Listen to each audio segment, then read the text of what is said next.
Vous écoutez ITFM.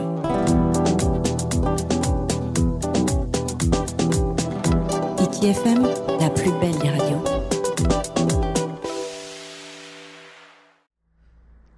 Hello, hello, chers auditeurs et internautes en cette matinée du jeudi 18 avril qui annonce un super long week-end riche en chocolat. Alors, on est en plateau ce matin avec notre invité pour parler sport. Donc, on comprend qu'elle ne mangera pas de chocolat ce week-end. En voilà un sujet qui fera plaisir certains d'entre vous, chers auditeurs et internautes, vous qui êtes sportifs dans l'âme et surtout, et particulièrement, un sport de combat qui est la lutte. Voilà pourquoi on reçoit ce matin David Proya, directeur technique de la Fédération polynésienne de lutte et discipline associée, justement venu pour nous apporter des compléments d'information. Bonjour David. Bonjour Yarana. La Fédération polynésienne de lutte et discipline associée organise une compétition de lutte sur sable ou beach wrestling. Wrestling, beach, plus communément appelé beach wrestling. Donc c'est samedi 20 avril. Le 20 avril 2019. Mais avant, tu nous en parles un peu justement de cette fameuse fédération. Donc avant de parler de l'événement, voilà un petit historique. La fédération, en fait, c'est un assemblage de disciplines, de sport de combat, donc en fait qu'on appelle la FPLDA, donc la Fédération polynésienne de lutte et des disciplines associées. Donc on compte en notre sein la lutte, il est vrai, mais aussi le jiu-jitsu brésilien. Et on travaille aussi, on est en pourparlers pour l'entrée, comme on le sait, du martial mix art. Hein. Voilà, donc en fait aujourd'hui on a deux activités principales que sont la lutte et le jiu-jitsu brésilien. Et donc ces activités plaisent, séduisent les jeunes et sont utiles à leur occupation pour justement les canaliser. Puisqu'on sait que nos Polynésiens sont des guerriers et on le combat véritablement dans le sang. Donc voilà, on est une équipe, une grande équipe, une belle équipe. Pour faire un petit historique, en 2006, s'était créée la Fédération polynésienne de Jiu-Jitsu brésilien, qui avait été rebaptisée Fédération polynésienne de grappling.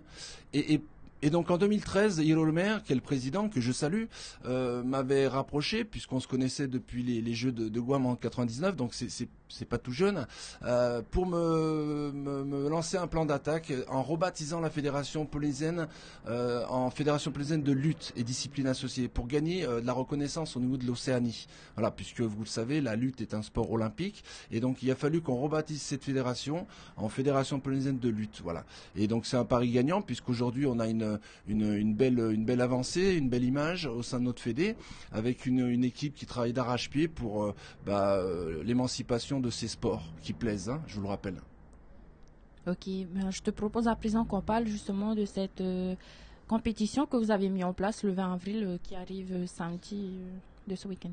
Voilà, donc de manière périodique, il nous arrive de réitérer donc ces compétitions de lutte sur le sable, hein, donc qu'on appelle beach wrestling, et donc on donne rendez-vous à la population à partir de 8h, donc de 8h à 10h nous avons les enfants, à partir de 10h il y aura les adultes, et donc ça va marcher par catégorie de poids, hein. Grossièrement pour les adultes ça sera à partir de 70 kg, 80, 90 et plus de 90, 10 kg en dessous pour les filles, donc 60, 70 et plus de 70, et donc les éliminatoires auront lieu l'après-midi pour les adultes.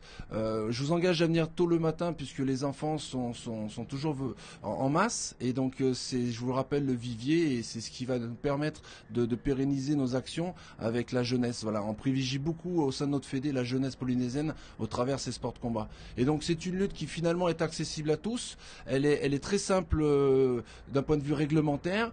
C'est le premier arrivé à 3. Donc en fait, je fais tomber mon partenaire sur le dos, je marque 2 points. Je le fais sortir du cercle, 1 point, et j'arrive à lui mettre une partie autre que les mains au sol, 1 point. Donc en fait, voilà, pour le spectateur, c'est assez easy, et pour celui qui aimerait s'y essayer, ça l'est également. Donc c'est une pratique qui finalement permet aux gens de s'ouvrir après sur des sports comme la lutte sur le tapis, voire le jiu-jitsu brésilien, puisqu'il y a des similitudes, hein, même si c'est des sports qui ont d'énormes différences.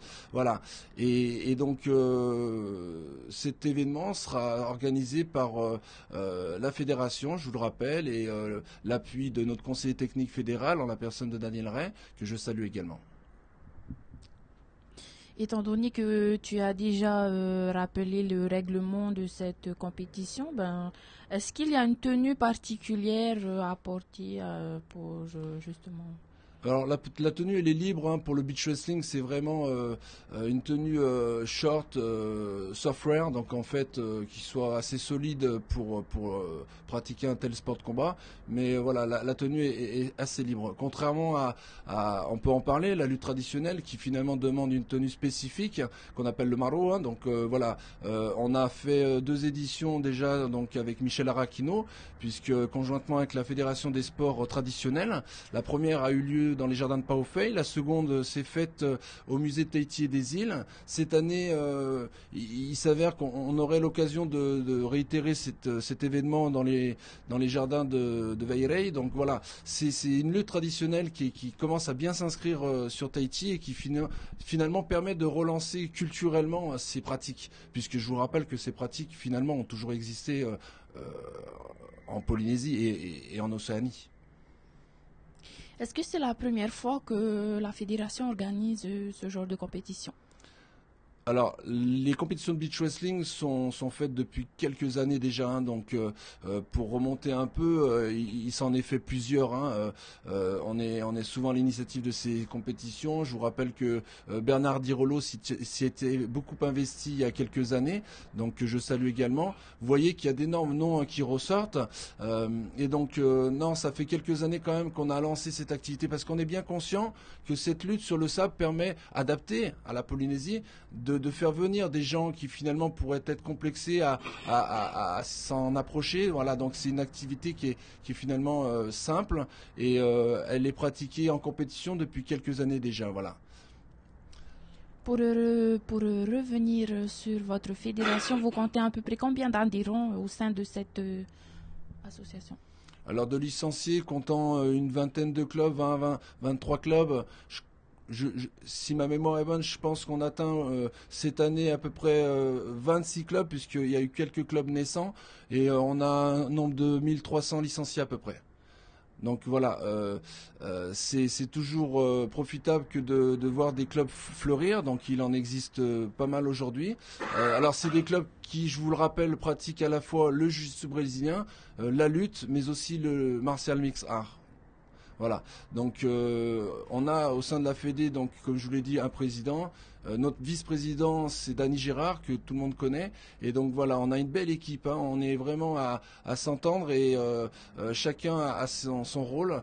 Je vous rappelle que pour, à l'époque, l'introduction du MMA, on avait monté une commission. Et donc cette commission, aujourd'hui, est en pourparlers avec les instances ministérielles pour voir quelle solution adopter pour finalement faire entrer cette activité. Voilà, conjointement avec notre ambassadeur que tout le monde connaît, et je ne peux l'oublier, Rehere Dudes, voilà, qui s'illustre à l'international et qui fait un gros travail pour l'entrée du MMA en Polynésie. La lutte étant un sport olympique, il est vrai que ça nous donne de belles ouvertures à l'international.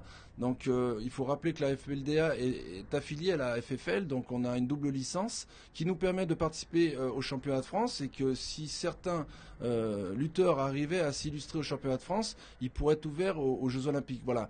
Cependant, on peut être invité sur des championnats du monde. Maintenant, il faut quand même être réaliste et puis voilà, prendre conscience du niveau. Hein. Donc c'est pas le tout d'être invité au championnat du monde, c'est y aller quand même pour se faire plaisir, et donc on a vraiment conscience de cela. Mais néanmoins, voilà, on peut être invité au championnat du monde, voir des athlètes s'illustrer aux Jeux Olympiques, si tant est que ces athlètes soient à briller au championnat de France. Voilà. Concernant le jiu-jitsu brésilien, de manière périodique, nos athlètes s'illustrent à l'international et aux États-Unis, et donc on a de belles moissons de médailles pour le jiu-jitsu brésilien, pour justement permettre à l'activité de s'ancrer davantage au Fénois. Voilà. Moi, je te propose qu'on revienne parler de la compétition. Ouais. C'était quoi le but de base avant que vous mettiez en place cette compétition? Le but, l'objectif? L'objectif de base de toute compétition au sein de la FPLDA, c'est de toujours rassembler nos équipes. Donc en même temps, elle se veut festive. Hein. C'est une compétition qui, elle est vrai, est officielle, mais voilà, c'est permettre à tout à chacun d'être réunis, de rassembler à la fois les enfants et les adultes sous un soleil de plomb qui nous permet entre midi et 13h, puisqu'il y aura une petite pause de midi à 13h, de déjeuner, et donc déjeuner dans une ambiance conviviale. Voilà, l'objectif étant là plus qu'autre chose, hein, c'est vraiment voilà une belle équipe qui finalement arrive à prendre du bon temps au-delà des résultats sportifs qu'engage la compétition de lutte sur le sable.